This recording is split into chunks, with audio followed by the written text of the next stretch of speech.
Halo teman-teman, selamat datang kembali di channel Kamera Bisnis.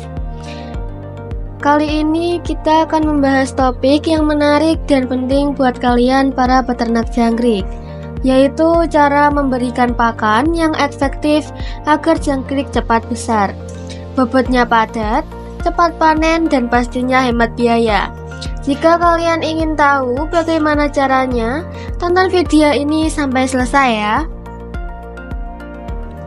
Banyak di antara kita mungkin bertanya-tanya kenapa jangkrik yang kita pelihara tidak tumbuh besar seperti yang diharapkan. Padahal jangkrik yang tumbuh cepat dan bobotnya besar sangat menguntungkan, terutama kalau kalian menjual sebagai pakan hewan ternak atau untuk dijadikan umpan pancing. Pertumbuhan jangkrik yang lambat seringkali disebabkan oleh faktor pakan. Pakan yang tidak seimbang bisa memperlambat pertumbuhan, membuat jangkrik lemas, bahkan menyebabkan kematian di kandang. Jadi, penting sekali untuk memberikan pakan yang tidak hanya bernutrisi, tapi juga tepat takarannya agar jangkrik bisa tumbuh optimal dan siap dipanen dalam waktu singkat. Sebenarnya, pakan jangkrik itu tidak terlalu rumit, tapi harus memperhatikan keseimbangan nutrisinya ya. Jangkrik butuh pakan yang kaya protein dan serat. Beberapa pakan utama yang bisa kita berikan di antara lain adalah dedak atau bekatul. Pakan ini sangat umum diberikan karena mudah didapatkan dan murah. Dedak mengandung cukup protein untuk mendukung pertumbuhan jangkrik. 2. Pelet ayam. Pelet yang biasanya digunakan untuk ayam broiler ini juga bisa menjadi pilihan ya. Harganya relatif terjangkau dan kandungan nutrisinya cukup baik untuk jangkrik. 3. Sayuran hijau, misalnya daun pepaya, daun singkong, atau sawi. Sayuran ini mengandung air yang penting untuk menjaga kelembapan tubuh jangkrik. 4.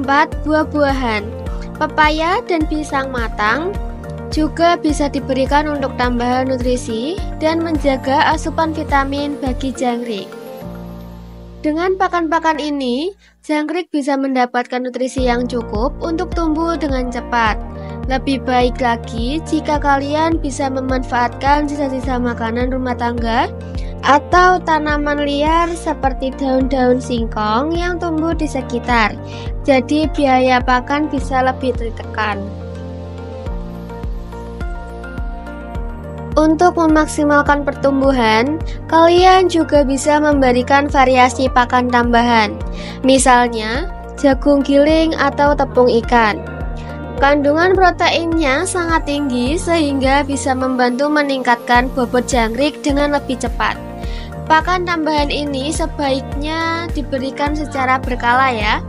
Misalnya setiap 2 hari sekali agar jangkrik tidak bosan dengan menu yang monoton. Jangan lupa juga untuk memberikan pakan dengan tekstur yang tepat.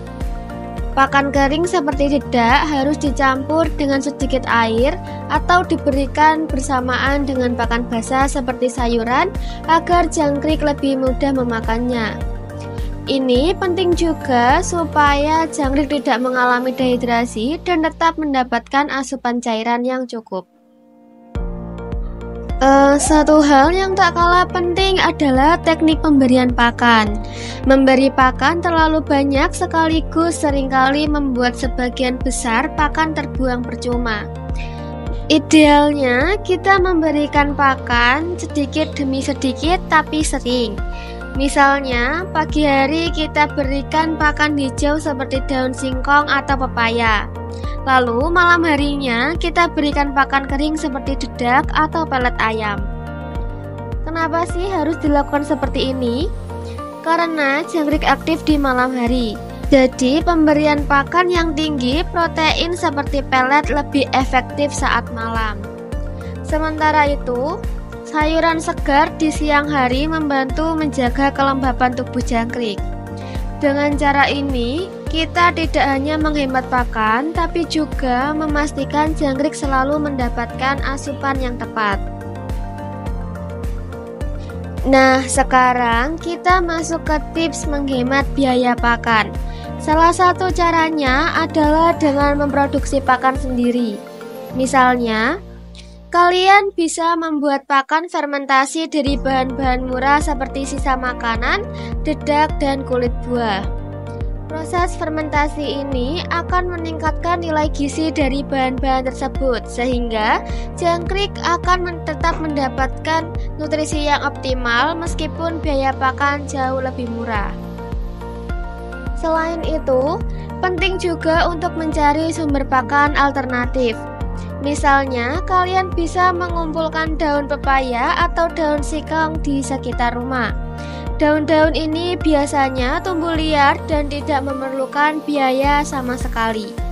Kalau kalian mau lebih hemat lagi, bisa menanam sendiri sayuran hijau seperti kangkung atau sawi di sekitar kandang jangkrik.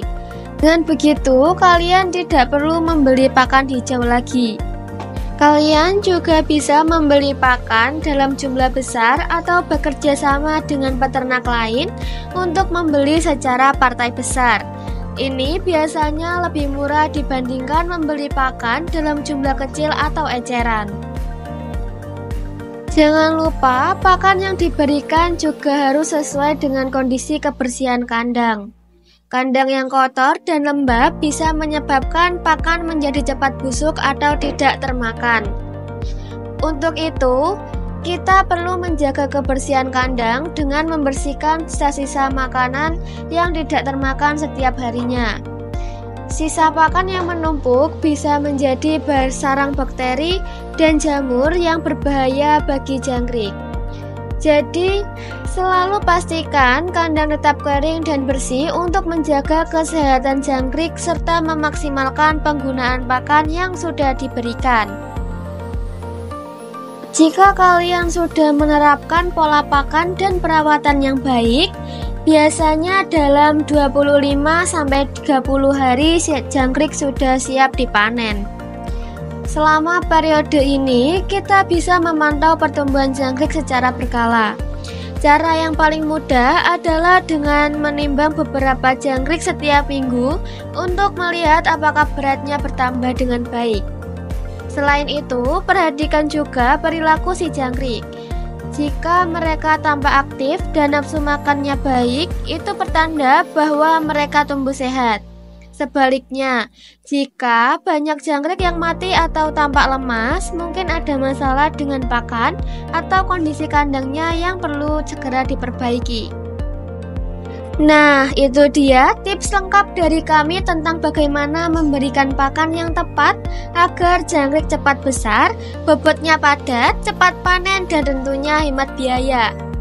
Semoga informasi ini bisa membantu kalian yang sedang beternak jangkrik atau baru mau memulai. Kalau kalian suka dengan video ini, jangan lupa untuk like, share, dan subscribe channel kami supaya kalian tidak ketinggalan informasi penting lainnya. Kalau ada pertanyaan, langsung tulis di kolom komentar ya. Kami akan dengan senang hati menjawabnya. Terima kasih sudah menonton, sampai jumpa di video berikutnya. See you!